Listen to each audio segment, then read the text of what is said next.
All right, so in 12.4, we're going to jump right to the law of sines. We're going to skip over that area of a triangle part and just focus right in on this law that we're going to be using. So first thing that I want to make really, really clear, law of sines is used for things that are not right triangles. So starting in 12.4, 12.4, 12.5, we're going to be doing just random triangles. So let me sketch out something that we could be dealing with for the law of sines. So let's say it looks something like this. So something that looks like that, not a right triangle. You can still make all the same measurements on here. So we use capital letters to represent our angles. And then remember, lowercase letters go opposite those angles. So opposite here would be little a, this would be little b, and then little c. So those are all the measurements that we have here. So this relationship that I'm about to write down has to do with the sine of all of those angles compared to the measurements. So in the triangle, you've got lengths a, b, and c, and you have angles capital A, B, and C, then this relationship is true.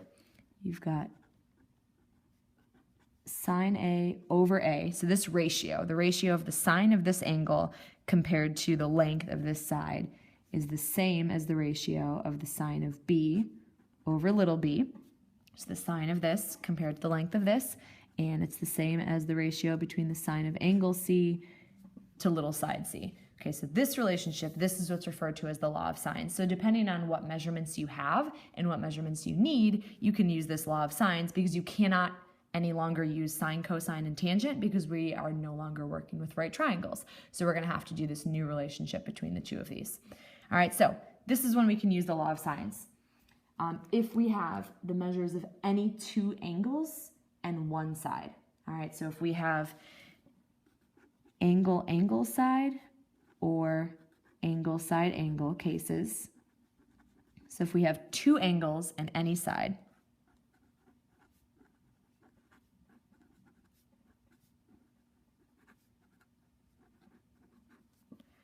okay, so it can be the side in between or it can be the side after the two angles. And then we can also do the side angle case. All right, so if we have two sides and the opposite angle.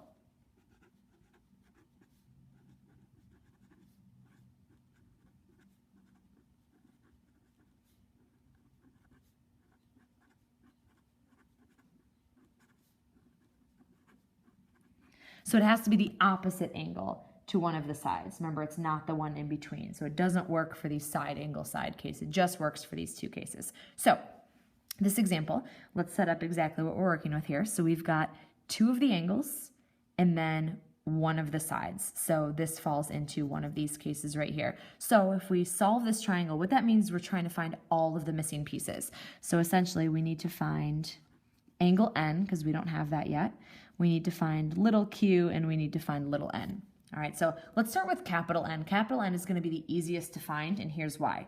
We know with triangles, all of the angles add up to 180 degrees. So you know for sure that n plus p plus q is going to add up to give us 180 degrees. So if we know the ones we have so far, we know that n and then plus p, which is 53 degrees, plus q, which is 100 degrees, we know that has to add up to 180. So if we know it has to add up to 180, we can figure out what n is. So n would just be the 180 total minus angle p minus angle q, and that'll leave us with angle n. So it's going to be 27 degrees.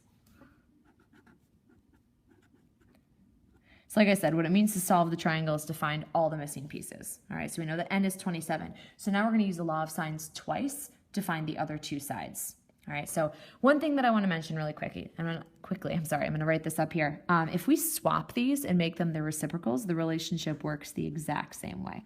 So I want you to actually add this onto the law of sines.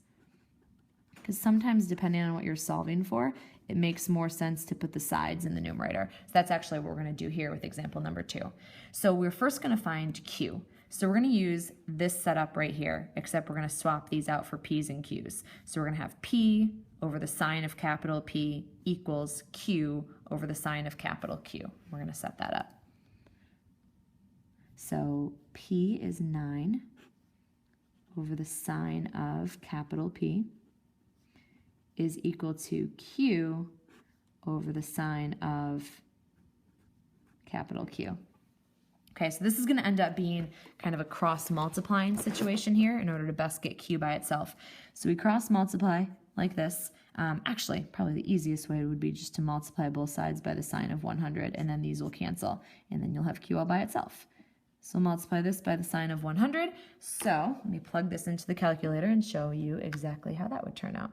So we will have, set up a little fraction, we'll have the sine of 100 times 9, and then over the sine of 53. We can just get that all plugged in. And that gives us something that doesn't make any sense. I think we somehow ended up back in radian mode. Yes, we did. All right. Here's how we change that. We go into those document settings. We change it right back to degrees. There we go. All right, let's try that again. That makes more sense. So 11.1. 11.1 is going to be Q. All right, so we're just missing one piece, and that's N. So we're going to do the same setup that we just did, except we're going to use P and N instead of P and Q.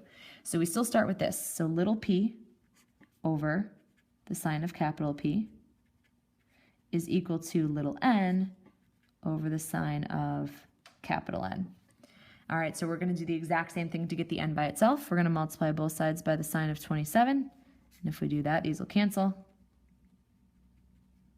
We multiply that in. So let's plug that into the calculator. So we open up a little fraction. We're going to have the sine of 27 times 9, and then over the sine of 53. And that is 5.1. Oops, you can't see that. There we go. 5.1 would be that last measurement. Okay, so one thing we should always be checking is how the angles correspond to the sides. So if the angles are in the following order, we've got biggest, medium, smallest, the sides should be in that same order. So we've got the biggest side, the middle side, and then the smallest side. So just that's kind of a quick double check just to make sure you're doing things right. All right, so next, it's going to give us kind of a walkthrough on exactly how we can figure these out. So we've got something that we call the ambiguous case. All right, the ambiguous case happens in this scenario when we have two sides and the angle opposite one of them. So the one we just did, two angles on a side, we've only got one possible triangle. But if we have the side-side angle case, we might have 0, 1, or 2 triangles that are possible. So I'm going to give you guys a step-by-step that we can follow, and that's going to walk us through exactly how to figure out what that ambiguous case would be. Okay, so first of all, we're going to find one of the sides. All right, so to find one of the other sides, and then we can kind of compare and see if there should be 1, if there should be 2, if there should be 3. I'm sorry, 0, 1, or 2.